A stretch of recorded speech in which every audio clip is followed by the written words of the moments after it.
Hemos llegado al momento central del culto, la proclamación de la palabra del Señor, que vamos a introducir con el texto de la lectio divina en Isaías 2. Todos en pie, vamos a hacer la lectura de manera alternada. Isaías 2, todo el capítulo. Inicio el 1 y nos unimos en el 22. Dice así la escritura: lo que vio Isaías, hijo de Amós, acerca de Judá y de Jerusalén. Acontecerá en los breves de los tiempos que será confirmado el monte de la casa de Jehová como cabeza de los montes, y será exaltado sobre los collados, y que correrán a él todas las naciones. Y vendrán muchos pueblos, y dirán: venid, y subamos al monte de Jehová, a la casa del Dios de Jacob, y nos enseñará sus caminos, y caminaremos por sus sendas, porque de Sión saldrá la ley, y de Jerusalén la palabra de Jehová. Y juzgarán entre las naciones, y reprenderán a muchos pueblos, y volverán sus espadas en rejas de arado, y sus lanzas hermosas. No alzará espada nación contra nación, ni se alistarán más para la guerra. Venid, oh casa de Jacob, y caminaremos a la luz de Jehová. Ciertamente tú has dejado tu pueblo, la casa de Jacob, porque están llenos de costumbres traídas del oriente y de los hebreos, como los filisteos, y pagan con hijos de extranjeros. Su tierra está llena de plata y oro, sus tesoros no tienen fin. También está su tierra llena de caballos, y sus carros son innumerables. Además su tierra está llena de ídolos, y se han arrodillado ante la obra de sus manos, y ante lo que fabricaron sus dedos. Y se han inclinado el hombre, y el varón se ha humillado. Por tanto, no los perdones. Métete en la peña, escóndete en el polvo de la presencia terrible de Jehová y del resplandor de su majestad. La altivez de los ojos del hombre será abatida, y la soberbia de los hombres será humillada, y Jehová solo será exaltado en aquel día. Porque el día de Jehová de los ejércitos vendrá sobre todo soberbio y altivo, sobre todo enaltecido, y será abatido. Sobre todos los cedros del Líbano, altos y erguidos, y sobre todas las encinas de Basán. Sobre todos los montes altos y sobre todos los collados elevados. Sobre toda torre alta y sobre todo muro fuerte. Sobre todas las naves de Tarsis y sobre todas las pinturas preciadas. La altivez del hombre será abatida, y la soberbia de los hombres será humillada, y solo Jehová será exaltado en aquel día. Y quitará totalmente los ídolos. Y se meterá en las cavernas de las peñas y en las aberturas de la tierra, por la presencia temible de Jehová y por el resplandor de su majestad, cuando él se levante para castigar la tierra. Aquel día arrojará el hombre a los topos y murciélagos, sus ídolos de plata y sus ídolos de oro que le hicieron para que adorase. Y se meterá en las hendiduras de las rocas y en las cavernas de las peñas, por la presencia formidable de Jehová y por el resplandor de su majestad, cuando se levante para castigar la tierra. Dejaos del hombre, cuyo aliento está en su nariz, porque ¿de qué es él estimado? Demos respuesta a esta palabra y cantemos el himno, la primera Navidad, número 69.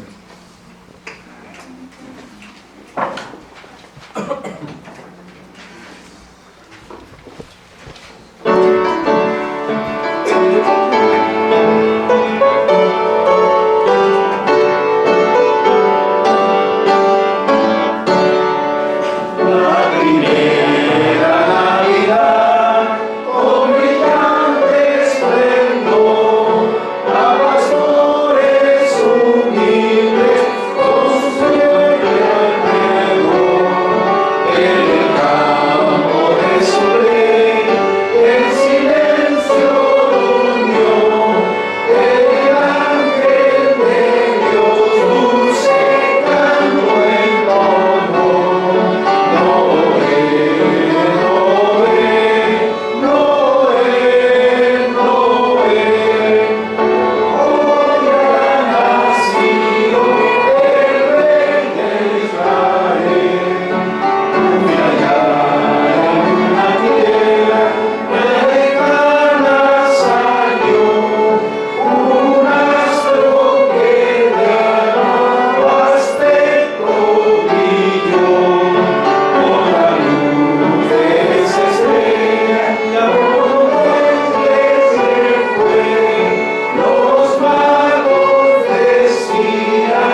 amigos, iniciamos esta serie de sermones con el tema general, el ungido de Jehová, personificado en el Señor Jesús y que implica su triple oficio de profeta, rey y sacerdote. El nombre ungido implica su oficio, ungimiento por el Espíritu Santo para cumplir su oficio como el Mesías prometido y que Israel esperaba. Como narra Lucas, que Jesús fue bautizado y descendió el Espíritu sobre él. Y el Señor mismo al inicio de su ministerio, en la sinagoga de Nazaret, en aquel día de reposo que se levantó a leer el libro del profeta Isaías y lo abrió en el pasaje que en nuestra Biblia es el capítulo 61, diciendo: el Espíritu del Señor está sobre mí, porque me ha ungido para... y dice todo su ministerio. Cuando terminó enrollando el libro, lo dio al ministro y les dijo: hoy se ha cumplido esta profecía delante de ustedes. O sea, yo soy el Mesías. Dejo lugar al pastor para que pues, nos dirija en este mensaje el oficio real del ungido. Estemos diligentes en atender y escuchar con toda solicitud la palabra del Señor. Amén. Vamos, hermanos, a abrir la escritura en el libro de Isaías una vez más, para leer ahora el capítulo 11. Vamos a hacer la lectura igualmente de manera alternada, uniéndonos en la lectura del versículo final. Y dice la palabra de nuestro Dios: saldrá una vara del tronco de Isaí, y un vástago retoñará de sus raíces. Que reposará sobre él espíritu de Jehová, espíritu de sabiduría y de inteligencia, espíritu de consejo y de poder, espíritu de conocimiento y de temor de Jehová. Le hará entender diligente en el temor de Jehová. No juzgará según la vista de sus ojos, ni arguirá por lo que oigan sus oídos. Sino que juzgará con justicia a los pobres, y arguirá con equidad por los mansos de la tierra, y herirá la tierra con la vara de su boca, y con el espíritu de sus labios matará al impío. Y será la justicia cinto de sus lomos, y la fidelidad ceñidor de su cintura. Morará el lobo con el cordero, y el leopardo con el cabrito se acostará. El becerro y el león y la bestia doméstica andarán juntos, y un niño los pastoreará. La vaca y la osa pasarán, sus crías se echarán juntas, y el león como el buey comerá paja. Y el niño de hecho jugará sobre la cueva del áspid, y el recién destetado extenderá sus manos sobre la caverna de la víbora.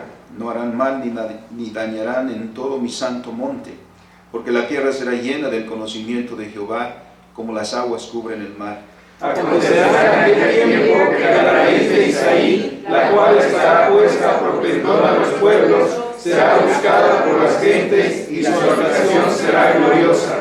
Asimismo acontecerá en aquel tiempo que Jehová alzará otra vez su mano para recobrar el remanente de su pueblo que aún quede en Asiria, Egipto, Patros, Etiopía, Elam, Sinar, Amar y en las costas del mar. Y levantará pendón a las naciones, y juntará los desterrados de Israel, y reunirá a los esparcidos de Judá de los cuatro confines de la tierra. Y se disipará la envidia de Efraín, y los enemigos de Judá serán destruidos. Efraín no tendrá envidia de Judá, ni Judá afligirá a Efraín. Sino que volará sobre los hombros de los filisteos al occidente, sacarán también a los de oriente. Edom y Moab les servirán, y los hijos de Amón los obedecerán.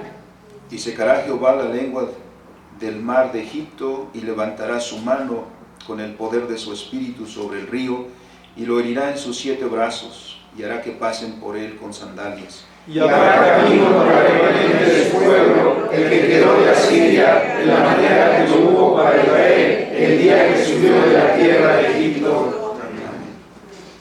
Bendito y soberano Señor, alabamos tu santo y bendito nombre, Señor, como lo hemos manifestado en los cánticos que hemos elevado a ti. Con cánticos que al celebrar, Señor, el evento del Adviento, son todos gozosos. Son todos nuestros cánticos llenos de alegría, una alegría, Señor, que tú has producido, una alegría que nace de escuchar las buenas noticias, un gozo, Señor, que embarga los corazones que han sido receptores de tu misericordia. Por eso, con ese mismo gozo, Señor, deseamos conocer tu voluntad para nosotros. Pedirte, Señor, que abras nuestro entendimiento, que podamos ver, Señor, tu voluntad con claridad, pero también, Señor, rogarte que muevas nuestros corazones para que aquello que pides de nosotros no seamos tardos, Señor, en cumplir. Por Cristo nuestro Señor te lo rogamos. Amén. Amén. Tomemos nuestros lugares, hermanos.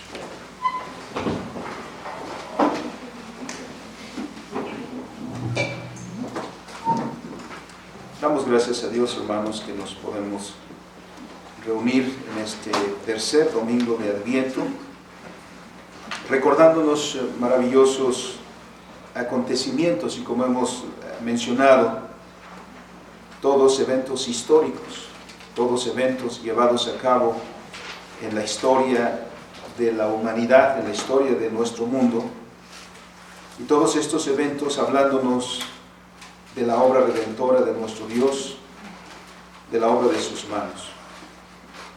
Hemos señalado precisamente en primera instancia el significado del Mesías, de este término que también nos identifica como iglesia, y de su expresión griega, a la cual estamos más acostumbrados quizá, porque nos referimos a nuestro Señor como Cristo.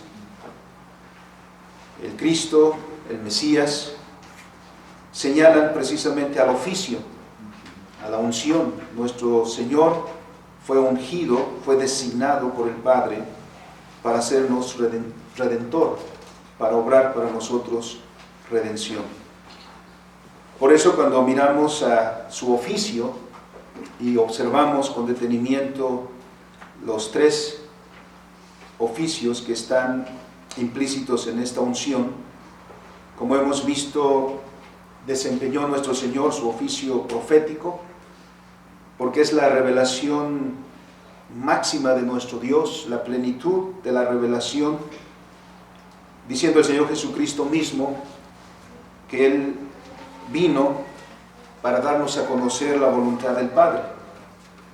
Nunca pretendió hablar por sí mismo, ni añadir cosas nuevas, sino volvernos precisamente a los términos del pacto. Por eso también el Padre una y otra vez se refirió a Él como en quien tenía complacencia, y llamó a todos a escucharlo, a oírlo con atención, porque el que quiera conocer la voluntad de Dios no tiene otro lugar sino en la misma palabra, en su palabra escrita y en su palabra encarnada, por supuesto, también en la palabra, en la creación, la palabra estructural. Hemos hablado de su oficio profético. Corresponde hoy que nos dirijamos a su oficio real. Nuestro Señor Jesucristo es también Rey. Mismo lo mencionó en varias ocasiones. Su predicación misma se concentra en este tema. Nos recuerdan los evangelios, el Señor Jesucristo recorría toda la tierra predicando y enseñando el evangelio del reino de los cielos. Pero debemos contextualizar este oficio de nuestro Señor Jesucristo, porque como seres humanos tenemos un problema con la autoridad. No nos gusta la autoridad y nos rebelamos a la autoridad.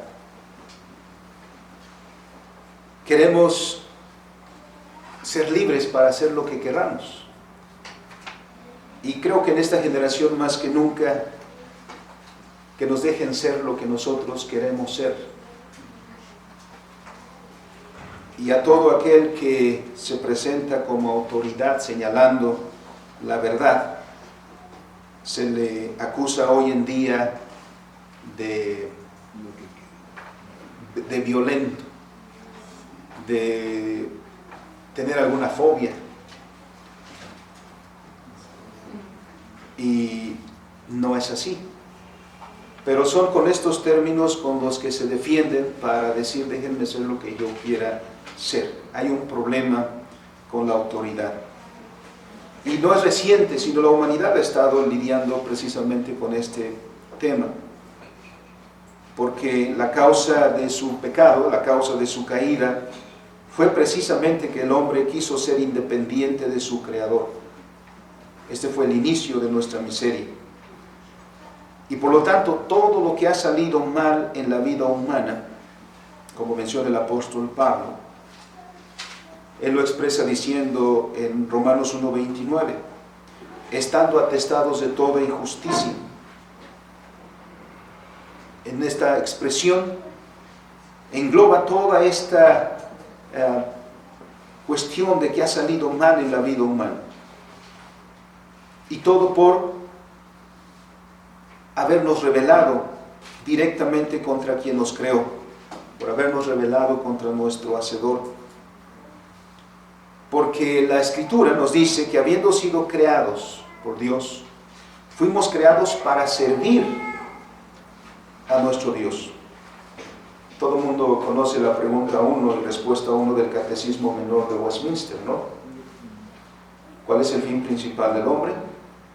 El fin principal del hombre es glorificar a Dios, o servir a Dios y gozar de Él para siempre.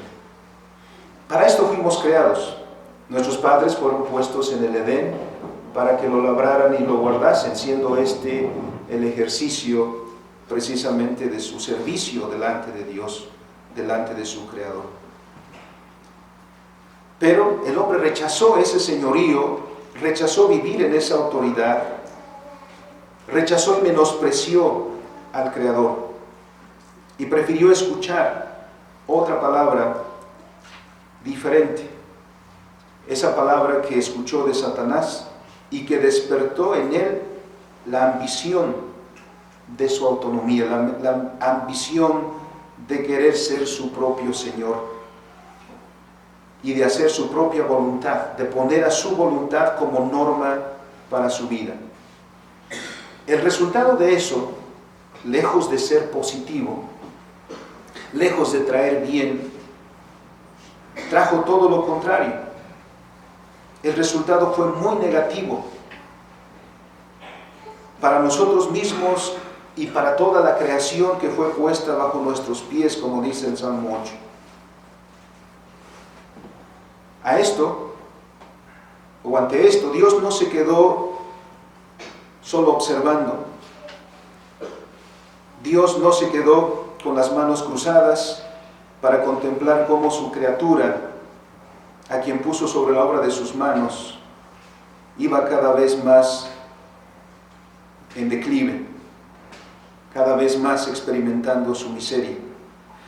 Sino que Dios inmediatamente entra en acción para redimir su obra, revelando su plan de redención a aquella misma criatura que le traicionó.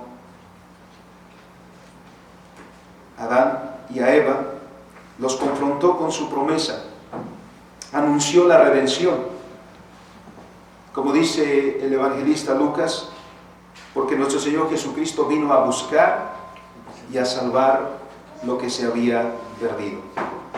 El objetivo primordial de esta obra de redención es que la creación y sus mayordomos, diría aquí, y algunos no estarían de acuerdo, que la salvación ni siquiera se trata de nosotros. Nosotros no somos el fin de la salvación. El fin de la salvación es que toda la creación sea restaurada. Y nosotros, como mayordomos designados para el cuidado de la creación, seamos vueltos al camino que Dios ha establecido y en el cual nos debimos desarrollar. Esto manifiesta entonces que Dios no abandona su creación. Dios no descarta la obra de sus manos, sino que muestra su voluntad para renovarla y para reacondicionarla. Esto es, que la obra de Dios que está llevando a cabo en la historia para redimir todo el cosmos. Por eso en ocasiones nos referimos a la redención en Cristo Jesús como el Redentor cósmico. La promesa de redención que Dios dio en aquella primera manifestación de Génesis capítulo 3 y versículo 15, anunciando la venida de un Redentor como la simiente de la mujer, esa promesa late en cada página de la Escritura, en cada página de la historia bíblica. Esa promesa es la que se está desarrollando, porque a partir de que Dios da esa promesa, el corazón de los hombres y mujeres fieles está pendiente de esa palabra, de esa promesa. Y con ellos, toda la creación también está esperando el día de su completa redención, como expresamos o como lo escuchamos de Pablo en Romanos capítulo 8. Por eso es que el advenimiento del ungido también es para el restablecimiento del reino de Dios. ¿Y por qué el reino de Dios? Hay un ejemplo que podemos poner aquí, que es el del libro de los jueces. El libro de los jueces tiene una frase que llama la atención, porque dice: cada quien hacía lo que bien le parecía. ¿Cuál es el problema de los jueces, por decirlo así? ¿Cuál es el problema en el libro de los jueces? Que deriva en muchos problemas para el pueblo de Dios, porque no solamente es en un momento. El pueblo gime en momentos cuando, digamos, que el fuego le llega a los aparejos, ¿no?, como decimos popularmente. Pero el problema, por mencionarlo de esta manera, es que el libro de los jueces nos manifiesta la gran necesidad y la gran bendición que significa el liderazgo y la autoridad.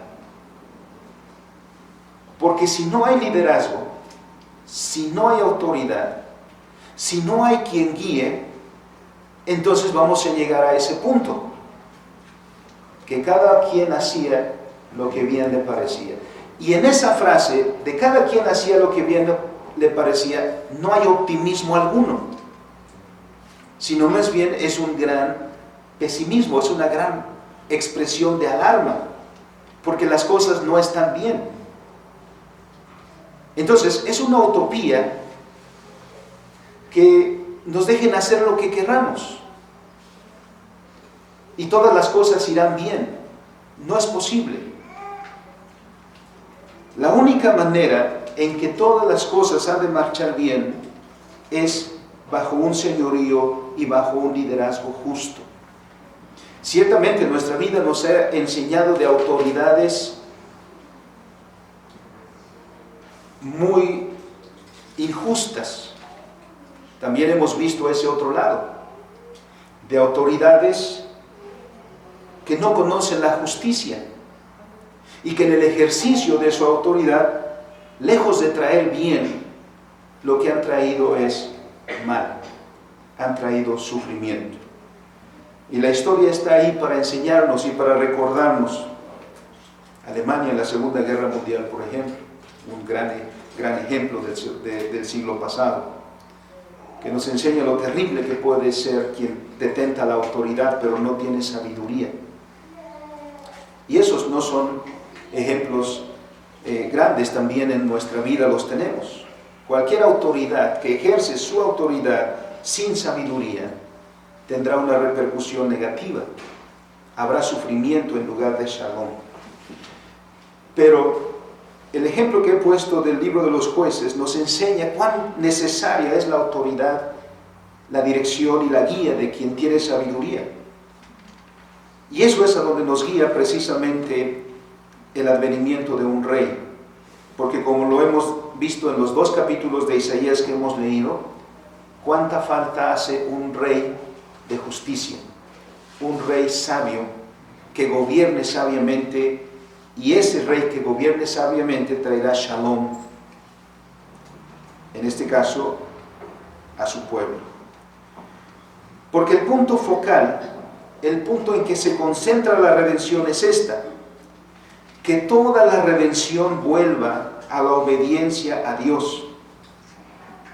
que vuelva al conocimiento de su gobierno, al reconocimiento del gobierno soberano de Dios sobre nuestras vidas y a vivir en términos, para nosotros, de las normas establecidas en la creación. Ese es el propósito de la redención, porque el mismo libro de Isaías y toda la Escritura nos enseña, en primer lugar, cuáles fueron los frutos de nuestra desobediencia. Todas las decisiones tienen consecuencias y lo sabemos todos nosotros. Todas las decisiones tienen consecuencias. Algunas son gratas, algunas no lo son. Algunas decisiones traen beneficios, algunas decisiones todo lo contrario. Pero todas las decisiones tienen consecuencias. ¿Qué consecuencias trajo la desobediencia de nuestros primeros padres? ¿Y qué consecuencias trae la desobediencia nuestra a nuestra vida y a la vida de los que nos rodean? Veamos lo que dice el profeta Isaías. El profeta Isaías ejerció uno de los ministerios proféticos más extensos. Su libro está compuesto de 66 capítulos, uno de los libros proféticos más amplios. Desarrolló su ministerio profético en el reino de Judá, más o menos en el periodo del 340 al 680 a.C., siendo este periodo un periodo de grandes cambios para el reino de Judá. 4 reyes fueron los que gobernaron durante el tiempo que Isaías ejerció su ministerio. Nos dice Isaías capítulo 1 y versículo 1. Visión de Isaías, hijo de Amós, la cual vio acerca de Judá y Jerusalén en días de Usías, Jotam, Acaz y Ezequías, reyes de Judá. Durante estos 4 reyes hubo grandes cambios en el pueblo de Dios. Bajo el reinado de Usías y de Jotam, el reino experimentó una gran prosperidad. ¿Nos pueden ayudar, hermanos, con el micrófono? ¿No está encendido ese micrófono? No, ya lo apagamos. Bajo el reinado de Usías y de Jotam, el reino experimentó una gran prosperidad.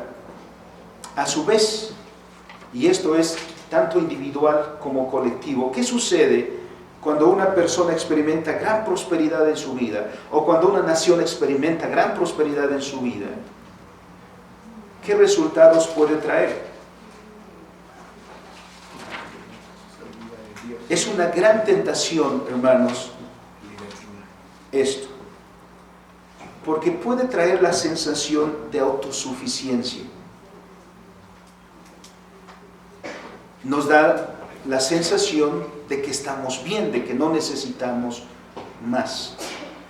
Si alguien tiene sus ahorros en el banco y son significativos, si alguien tiene su alacena llena, si alguien se hizo ya su check-up y todo está bien, da una sensación de seguridad. Y esto puede no ser bueno. Ahora, no que la abundancia sea mala, no de ninguna manera. Pero esta es una tentación, lo cual también puede ser en la pobreza, en la necesidad. Buscamos a Dios. En la adversidad buscamos a Dios. En la escasez buscamos a Dios. Pero no es que la pobreza siempre nos lleve a Dios, porque hay quienes son pobres, experimentan la escasez y aún así reniegan de Dios. Por eso es que tenemos que ser equilibrados en nuestra perspectiva de eso. Pero lo que sucedió en Judá es que esa prosperidad que experimentaron durante estos reinados generó esa confianza o autoconfianza, o ese sentido de autosuficiencia, que los llevó entonces a que dependieran menos del Señor, a que dependieran menos de Dios. Y ahí es donde comenzó el gran declive espiritual que está descrito en el capítulo 1, porque miren cómo habla Isaías de Judá. llegando incluso a comparar al pueblo de Dios con Sodoma y Gomorra. Eso es terrible, que el pueblo de Dios haya llegado a ese punto, habiendo experimentado toda esa abundancia. Ese declive llegó a su apogeo durante el reinado de Acaz. La rebelión de nuestro Dios, de ese pueblo a nuestro Dios era manifiesto. Miren lo que leímos en el capítulo 11.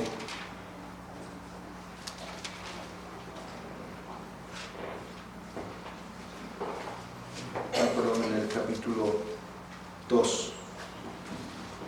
Su tierra está llena de plata y de oro. Sus tesoros no tienen fin, dice el versículo 7. También su tierra está llena de caballos y sus carros son innumerables. Además, y miren, ahí está el declive espiritual. ¿Qué hay? Ídolos. Se han arrodillado ante la obra de sus manos y ante los que fabricaron sus dedos. Y se ha inclinado el hombre y el varón se ha humillado, por tanto, dice, no los perdones. Porque el pueblo abandonó a su Dios.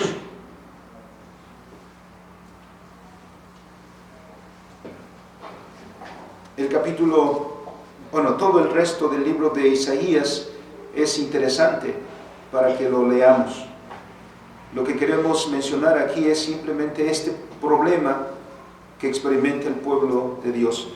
Y porque este ejemplo nos ayuda a entender también lo que sucedió de principio, lo que sucedió al inicio de la historia de la humanidad.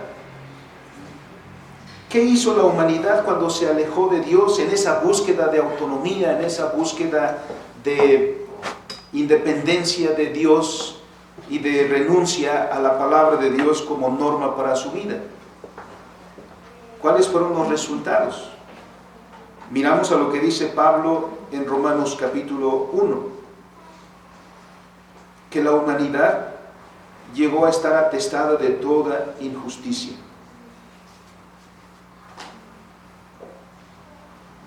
Esto es desde la caída de nuestros primeros padres. Así lo menciona el apóstol Pablo, que el hombre no consideró tener en cuenta a Dios en sus caminos y por lo tanto fue entregado a la inmundicia. Romanos 1:24. Pues cambiaron la verdad de Dios por la mentira. El resultado, como hemos mencionado, es que la vida humana y con ella toda la creación está atestada de toda injusticia. ¿Qué es lo que tenemos en la vida humana? ¿De dónde el sufrimiento, las injusticias que agobian nuestra vida todos los días? Esa es la consecuencia, es el fruto de habernos separado de Dios. El deseo del hombre de emanciparse de su Creador, que es algo completamente absurdo, por cierto, porque ¿cómo la criatura se va a desligar de aquel que lo creó? Pero ese deseo de emancipación y las decisiones que tomó el hombre tuvieron como consecuencia que toda esta injusticia, como lo engloba en este término la Escritura, caracterice la vida de la humanidad. Como no reconoció al Señor como el soberano que tiene derecho sobre toda la vida y se colocó a sí mismo como su propio Señor y a su propia palabra como la norma de su vida, solo cosechó miseria. Rechazamos el reino de Dios y con eso nos perdimos a nosotros mismos. Porque necesitamos comenzar también en el principio acerca del reino de Dios y el hombre particularmente. No es difícil que entendamos que el reino de Dios se expresa en toda la creación, porque Dios creó todas las cosas, porque con su palabra Dios llamó todas las cosas a existir, y como muchos de los salmos dicen, puso ley que no será quebrantada. Toda nuestra realidad funciona en base a la ley de Dios que Él creó, que Él ordenó, y a cada criatura le dio su lugar y le dio su función. Y eso es lo que han estado haciendo desde que iniciaron. Toda la creación funciona de la manera que Dios quiere que funcione y por lo tanto el reino de Dios está manifiesto ahí. Pero también la Escritura nos dice que Dios creó al hombre y le dio señorío. Dios creó al hombre para que como siervo suyo también expresara la obediencia a su Creador en el ejercicio de toda su vida. Porque Dios es dueño absoluto de todo lo que existe. Y Dios llamó al hombre a reconocer ese señorío, a reconocerse a sí mismo como siervo de su Creador. Eso es tan importante que Calvino le dedica precisamente a este tema todo su primer libro de la institución de la religión cristiana.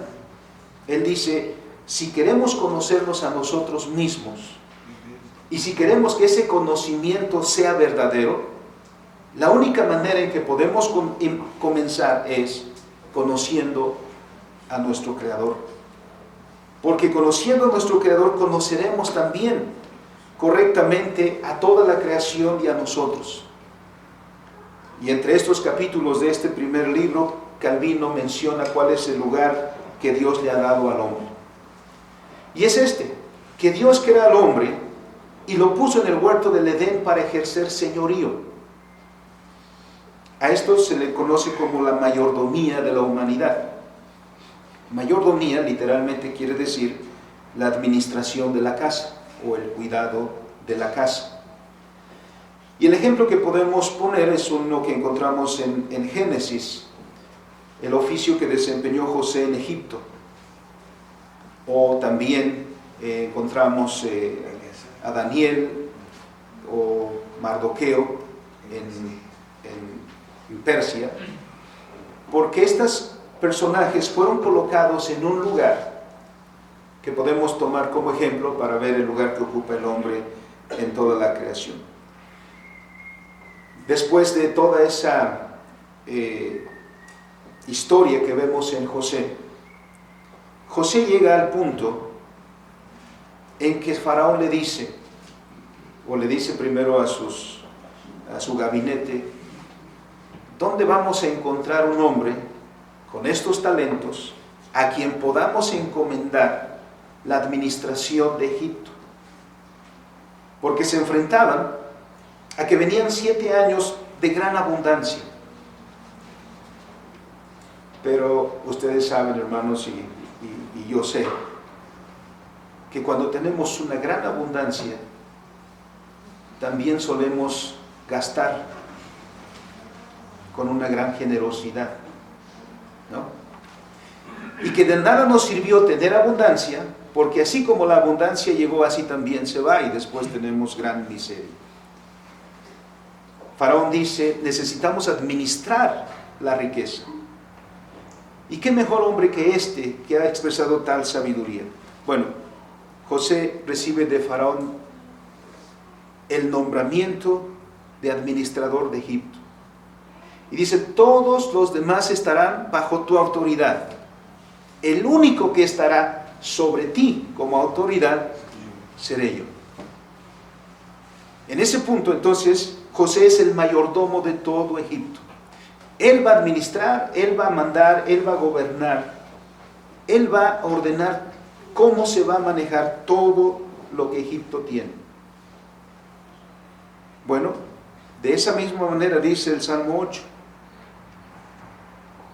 Dios creó al hombre y le dio señorío sobre toda la obra de sus manos. Pero Dios nunca renunció a su señorío. ¿Qué dice el Salmo 24:1? El Señor nos recuerda que Él no ha renunciado a la obra de sus manos, porque ahí dice, de Jehová es la tierra y su plenitud, el mundo y los que en él habitan. Entonces lo que Dios hizo fue llamar al hombre, crear al hombre y ponerlo como gobernante, como señor de toda la creación. Pero el mismo mayordomo está sujeto a una autoridad. Y lo que el mayordomo se ha de asegurar es que los deseos del amo se cumplan en la administración de sus bienes. El patrón no va a venir a decir cuántos costales tenemos de trigo. él va a decir, ¿estamos bien, José? José va a decir, sí, todo está muy bien. Perfecto. Ha encomendado Dios entonces en las manos del hombre, en su administración, todo el cuidado de su creación. Así que el hombre ha de vivir constantemente reconociendo la autoridad de su creador. Por lo tanto, el gobierno de su creador va a aparecer en la vida del hombre, en la vida de la humanidad, y va a ser de gran bendición para el resto de la creación. El reino de Dios estará comenzando en el corazón que se rinde al señorío de su creador, que lo reconoce, se trasladará a su propia vida, dirigiendo todos los aspectos de su vida en reconocimiento de ese señorío, y administraría todos los recursos de la creación con ese mismo propósito. Expliquémoslo de esta manera. Si yo soy cristiano y mi confesión inicial es, Jesús es mi Rey, ¿qué se sigue entonces? Que este principio tenga una concretización en mi vida. Que si el Señor es Rey de mi vida, entonces ese reinado, ese señorío, se traslade a mi vida matrimonial. Que en la manera que trato a mi esposa, sea obedecido Dios, porque Él estableció el matrimonio. Que yo como padre, que confiesa que Jesús es Señor, trate a mis hijos, que no son míos, sino que me han sido dados en custodia, por lo que dice el Salmo 127. Herencia de Jehová son los hijos. Entonces, ¿qué espera Dios que yo haga con mis hijos? Si son suyos, que yo sea su mayordomo en la familia, porque yo le voy a entregar esos hijos a Dios. De mi economía, de mi dinero, que decimos es mi dinero y yo lo gasto como yo quiero. No. Los recursos que el Señor te da, lo testificamos en el diezmo, en la ofrenda. Como dijo David, y lo encontramos en 1 de Crónicas. Señor, cuando trajeron de la ofrenda para construir el templo que había proyectado David, incluso David tuvo que decir, ya, porque ya tenemos suficiente. Dijo, Señor, de lo recibido de tu mano, te damos. Es decir, no es nuestro, los recursos no son nuestros. Mi matrimonio no es para que yo haga lo que se me dé la gana, mi familia no es para que lo que se me dé la gana yo haga. Mis recursos no son para que yo haga lo que se me antoje, sino que en cada uno de ellos yo actúe como el mayordomo que soy de Dios, asegurando que la voluntad de Dios se cumpla en todos estos ámbitos de la vida. Para gastar entonces el dinero que el Señor me da, debo conocer la voluntad de Dios, para hacerlo con sabiduría. La administración de mi tiempo también, no es mi tiempo, es el tiempo que el Señor me da. ¿Y qué debo hacer con ese tiempo? Lo que el Señor quiere que se haga con el tiempo. Por eso Pablo dice que debemos redimir el tiempo. Somos llamados a redimir el tiempo. Y podríamos ir, hermanos, en muchos ejemplos. Pero entonces Dios creó al hombre y le dio este cargo para asegurarse que su autoridad y su voluntad se cumpliera entonces en la vida de la humanidad y en la vida de todas las criaturas que fueron puestos debajo de sus pies. Todas las relaciones humanas serían de edificación si el hombre hubiera mantenido su lugar. Y la creación habría disfrutado de un administrador justo si el hombre hubiera guardado su lugar. Pero ¿cuál fue el resultado de la caída? Que el mayordomo, que no reconoce al Creador como autoridad y hace lo suyo, ¿qué es lo que hicimos con el matrimonio? Lamec, capítulo 4 de Génesis.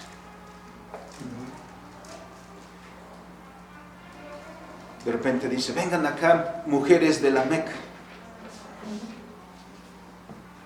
Y de repente dice, si a Caín, el que toque a Caín, hay que castigarlo porque dijo el Señor, ¿no? Dice el que toque a Lamec. No se imagina lo que le va a pasar. Un hombre soberbio está ahí. Dice Pablo en resumen, lejos de edificación, lejos de shalom, siendo la vida dirigida por un hombre que no tiene rumbo, por un hombre que se coloca a sí mismo como Señor de todo, la humanidad comienza a experimentar decadencia. Sufre la familia, sufre el matrimonio, sufre todas las relaciones humanas, sufren. Porque son relaciones de hombres caídos. Son relaciones de hombres que no saben que son siervos de Dios, de hombres que no saben que son custodios de su hermano. Y la creación gime porque no sabe el hombre que ha sido puesto para administrar los recursos de la creación. ¿Cuál es la solución para una vida así, para una creación así? La única esperanza es la restitución de un reino justo. Y la insistencia de Isaías es en ese reino justo. Porque dice Isaías capítulo 2, acontecerá en los postreros tiempos que será confirmado el monte de la casa de Jehová, ese es el reino de Jehová, el reino de Dios, como cabeza de montes, y será exaltado sobre los collados, y correrán a él todas las naciones, y los pueblos de muchos pueblos dirán, venid y subamos al monte de Jehová, a la casa del Dios de Jacob, y él nos enseñará sus caminos, y caminaremos por sus sendas, porque de Sión saldrá la ley, y de Jerusalén la palabra de Jehová. Solo donde está la palabra de Jehová hay shalom. Solo donde está la palabra de Jehová hay paz. Por eso, la gran esperanza para la humanidad y para toda la creación es la restitución del reino de Dios. ¿Y cuándo va a suceder eso? Sucederá solo en el advenimiento del Mesías. Porque el advenimiento del Mesías tuvo como propósito este fin, la restauración del reino de Dios sobre todas las cosas. De hecho, el reino de Dios es el motivo central en el que está anclada toda la realidad. Como ya hemos dicho, desde el principio toda la creación fue puesta para glorificar a Dios, teniéndolo como Rey y Señor único. Cuando miramos la obra de nuestro Señor Jesucristo, ¿qué es lo que vemos? Primero, el mensaje del Señor Jesucristo es: arrepiéntanse, porque el reino de los cielos se ha acercado. En primera instancia dice, aquí está el Rey, y aquí está la proclamación de la palabra del Rey, que es autoridad. Allí hay sabiduría. Y aquí en el Señor Jesucristo tenemos un Rey sabio, un Rey justo, un Rey que conoce sabiduría y que por lo tanto traerá gobierno con sabiduría a los suyos. ¿Qué es lo que es el Sermón del Monte? Porque a veces desligamos el Sermón del Monte de su contexto. El Sermón del Monte debe ser leído adecuadamente en el contexto del reino de los cielos, del reino de Dios. Porque ahí se enseña ¿de qué manera han de vivir los súbditos de ese reino? Porque el reino de los cielos es espiritual. Eso quiere decir, el reino de los cielos es direccional. Por ejemplo, ahí hay la confrontación. En el capítulo 5, el Señor Jesucristo confronta a los escribas y fariseos y con ellos a todos los demás. Porque los que estaban escuchando al Señor Jesucristo eran conocedores de la ley. Se sabían los 10 mandamientos. El Señor se refiere, por ejemplo, al 6º mandamiento que dice, no matarás. El 6º mandamiento, entonces, es muy breve. En la traducción de nosotros son 2 palabras. No matarás. Y a veces nosotros podemos sentirnos tranquilos porque a lo mejor no hemos matado a nadie. Es posible que ni siquiera hayamos golpeado a nadie. Pero si nos sentimos contentos con eso, no entendemos cuál es el sentido de la ley. Por eso el Señor confrontó y dijo, habéis oído. Pero no se refiere a Moisés, no se refiere, ya conocieron la ley por lo que Moisés dijo, sino se estaba refiriendo a la interpretación de los maestros de Israel, a lo que el Señor Jesús dice después, la tradición, porque eso les dio una falsa seguridad.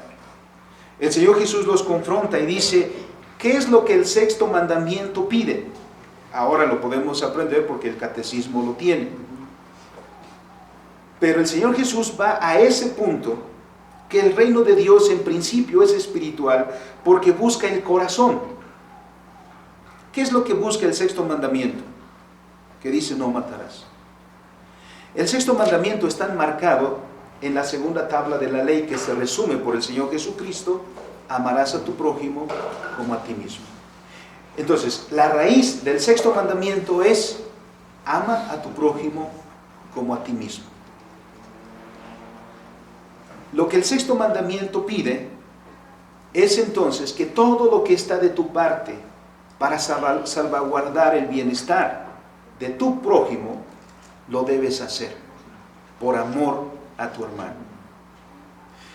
Ahora, todos sabemos que podemos nosotros ser buenos observadores de los modales, como nos enseñaron en casa quizá, a decir, saluda a todo el mundo cuando entres a un lugar. Entramos y los saludamos.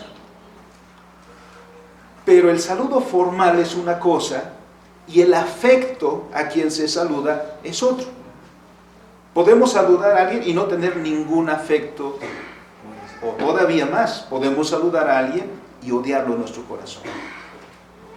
El Señor Jesucristo dice, por lo tanto, cualquiera que haya llamado a su hermano, a su prójimo, a su semejante, necio, fatuo, ya quebrantó el mandamiento. Porque cuando tú llamas así a tu hermano, no le estás mostrando amor, sino todo lo contrario, estás manifestando tu animadversión a tu prójimo. Y aunque no le hagas nada físicamente. Entonces, aunque te digas de Israel, aunque te digas ufanamente soy judío, o nosotros soy cristiano, pero no conoces ese principio, y ese principio no gobierna tu vida, entonces el reino de Dios no está en ti. Porque el que el reino de Dios esté en ti, es que ese principio del reino que está manifiesto en el 6º mandamiento, sea un principio que gobierne tu vida. Por eso el reino de Dios se encuentra donde quiera que su palabra es obedecida, donde quiera que el señorío de Cristo es reconocido. Allí está el reino de Dios. Y el Señor Jesucristo vino para eso, precisamente. El Señor Jesucristo vino para restaurar al hombre a esa comunión con Dios, de manera que pueda servir nuevamente a Dios como era desde el principio. El Señor Jesucristo vino para restaurar las relaciones humanas, para que volvamos y recuperemos nuestro lugar con nuestro semejante y traigamos shalom a las relaciones humanas. También nos restituyó el Señor Jesucristo en Él para colocarnos una vez más como administradores de los bienes de Dios. Los cristianos somos llamados a ser para edificación en todas las relaciones humanas, en todas las labores del reino. Porque si nosotros, como súbditos de Dios en Cristo Jesús, llamamos a Jesús Señor, entonces implica que todo lo que hacemos debe estar calificado por esa relación. Nosotros no le decimos al Señor, Señor, hey, respeta mi espacio. Nosotros no le decimos al Señor, Señor, hey, esto es mío solamente. No hay una parte en mi ser, no hay una sola célula en mi ser que no le pertenezca a mi Salvador, a mi Señor. Por lo tanto, hay inconsistencias en nuestra vida. Si como matrimonio hemos sellado nuestros lazos matrimoniales poniendo a nuestro Señor como testigo y luego nosotros nos peleamos, estamos ofendiendo a nuestro Señor. Y si terminamos en divorcio, deshonramos a aquel a que pusimos como el rey de nuestra vida. Si nosotros hemos proclamado como rey a nuestro Señor Jesucristo, rey de nuestra vida y de nuestra familia, y no atendemos a nuestros hijos como hijos del reino, entonces ¿dónde está esa concretización de tu declaración de fe?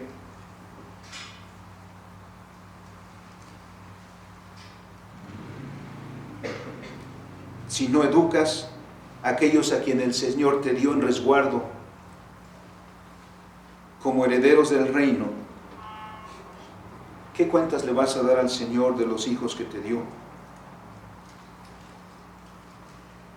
De los bienes que el Señor te dio, del trabajo que el Señor te dio, de los talentos que el Señor te dio, de los recursos que el Señor te dio en tu vida. ¿Cómo los cuidas? ¿Cómo los administras? ¿Cómo los gastas? ¿Cómo los ejerces todos los días?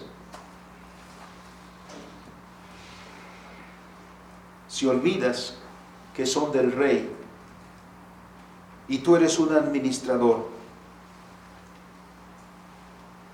caerás entonces en los afanes de esta vida y te olvidarás que el que te sustenta es aquel que te da todas estas cosas. El Señor Jesucristo vino para restaurar su reino y ha comenzado por restaurar a la humanidad, porque la humanidad restaurada es la iglesia, la que como humanidad restaurada, como lo hemos cantado en el himno de inicio de este culto hoy, ¿alguien se acuerda cuál es?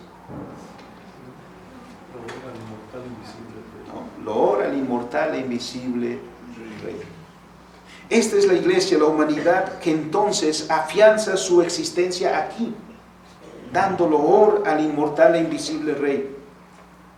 Pero también nos establecemos como ciudadanos de ese reino para vivir todos los ámbitos de nuestra vida en esa relación de servicio a nuestro Señor. Porque solo en ese punto, hermanos, solo en esa relación alcanzaremos el objetivo que Dios ha trazado. De otra manera estaremos siendo faltos para con el llamado que el Señor nos ha hecho. El reino que vino a establecer el Mesías, el reino que vino a restaurar, es decir, a poner la palabra del Rey una vez más en su lugar, a volver a la humanidad al servicio a Dios y a restaurar todos los vínculos que tenemos para gloria de Dios. Entonces, toda esa injusticia que existe ahora será conquistada por la justicia. Y cuando la humanidad vea a la iglesia del Señor viviendo en ese reinado, como dice el libro de Isaías, ¿a dónde querrán ir corriendo? ¿A dónde querrán ir a buscar refugio? ¿A dónde querrán ir a buscar resguardo? Dirán, corramos al monte de Jehová. Vayamos a aquel que gobierna con sabiduría. Porque, hermanos, el reino de Dios ya está entre nosotros. Y ese reino corresponde a usted y a mí darle expresión en nuestra vida cotidiana. Puede ser que usted diga, no se ve. Todavía no llegamos ciertamente a la plenitud. Pero cuando decimos Maranata, cuando recordamos el Señor viene, también tiene que ver con que el reino que ha comenzado llegará también a su plenitud. A ese momento en el que el Señor con su venida inaugurará nuevos cielos y nueva tierra donde ha de reinar la justicia.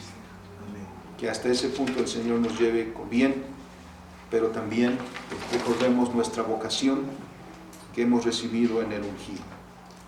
Vamos a orar. Bendito y soberano Señor, te damos gracias por tu misericordia para con nosotros.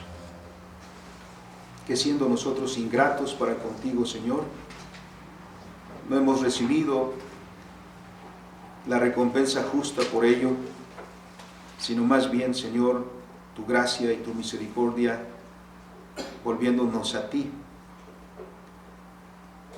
en reconciliación, Señor, para ser tus súbditos en toda nuestra existencia. Nuestro Señor Jesucristo vino el Mesías, vino a restaurar el reino, a manifestar la autoridad, la palabra del Rey y la manifestación en los hechos concretos, y llamándonos a nosotros, Señor, como ciudadanos de ese reino, para que expresemos también ese señorío en todos los ámbitos de nuestra vida. Señor, danos sabiduría y entendimiento para que ese reino no sea un mero concepto en nuestras mentes, sino sea un principio vivo que rija, que gobierne cada parte de nuestro ser. Y tu reino aparezca en nuestra vida matrimonial, nuestra vida familiar, nuestra vida económica, nuestra vida en cada aspecto, Señor, en cada esfera. Que tú seas el Rey y nosotros tus súbditos. Te agradecemos, Padre, por Cristo nuestro Señor. Amén. Amén.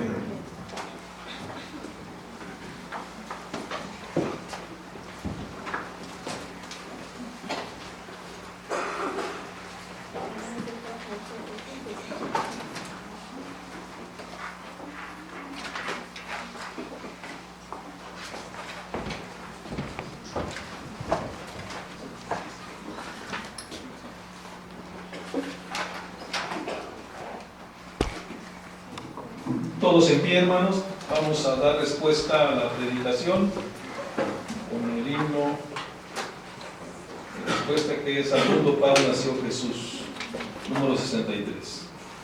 De Jesucristo y su nacimiento, el autor George F. Hendel en 1742 y la letra anónima.